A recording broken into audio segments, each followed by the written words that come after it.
ৰাতিপুৱা চাহৰ লগত খাবলৈ ভাবিলোঁ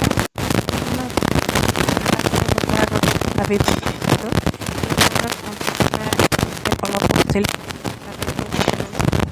ভাবি থাকি এয়া ষ্টাফিং দিয়া আটাতে ষ্টাফিং দি কচুৰিৰ দৰে তিলৰ ষ্টাফিং দিয়া বনালোঁ। ইমান মজা হৈছিল নহয় খাবলৈ। ৰাতিপুৱা বেছি ভাল লাগিছিল। ৰাতি বনাইছিলোঁ, ৰাতিপুৱা চাহৰ লগত খাবলৈ খুবেই ভাল লাগিলে।